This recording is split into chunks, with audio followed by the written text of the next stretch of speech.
C'était aussi raconter des histoires, vous rencontrer, se raconter, c'est aussi se rencontrer.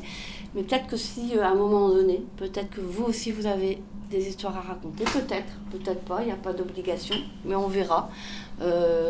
Voilà, parce qu'on pense qu'on est sûr que vous avez des histoires à raconter, qu'elles sont super belles en plus, peut-être même des chansons, peut-être des comptines. Des semaines sans rien faire, eh bien, on s'y fait. Mais vivre sans tendresse, le temps vous paraît long. Long, long, long, long. Le temps vous paraît long. Et mes parents, c'était des ouvriers, ils n'avaient pas beaucoup de sous. Mais quand même, à la maison, on chantait tout le temps. On se racontait des histoires. Et Suzanne aussi, elle chantait, racontait des histoires. Peut-être que certaines d'entre vous, vous avez connu aussi ça. C'est ça que ça raconte les contes. Et ça, c'est dans tous les pays du monde. Elle s'est dit, je vais avoir un bébé. Mais elle était contente, elle était toute émerveillée. Mais son bonheur, il n'a pas duré longtemps parce qu'elle s'est rappelée que quand il allait rentrer de la forêt, son mari, il allait la frapper. Et que s'il la frappait, l'enfant ne risquait pas de voir la vie, de connaître le jour.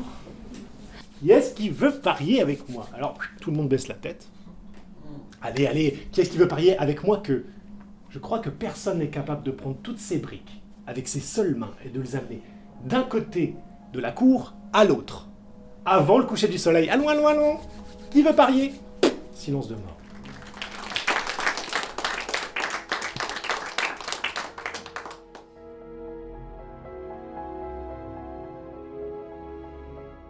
Et puis, on allait jusqu'à Villeneuve d'Ascq. Et là, il fallait faire très attention parce qu'on n'avait pas beaucoup de sous. Alors du coup, on achetait des boîtes, des pâtes, des boîtes, du riz, de la sauce tomate. Parce que la sauce tomate, ça va avec tout. En 2004, 50 ans plus tard, Villeneuve d'Ascq, né de la fusion des 3 villages, compte 4 fois plus d'habitants, soit un peu plus de 61 000. Marc se souvient du chemin de l'école Toulouse-Lautrec et de l'odeur des Troènes tout le long des chemins. Et puis aussi des petits pavillons et de leurs jardinets propres qui d'un coup laissaient la place aux grands immeubles. Une dictature sanglante qui va faire torturer des dizaines de milliers de militants de gauche et forcer à l'exil des centaines de milliers de Chiliens.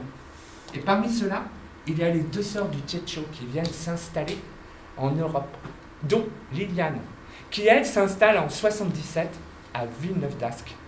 Alors, elle marche pendant 1 mois avec son mari et son premier fils dans les bras, des jours entiers, sur des routes jonchées de cadavres jusqu'au Vietnam voisin. Et puis, au second étage, les chambres.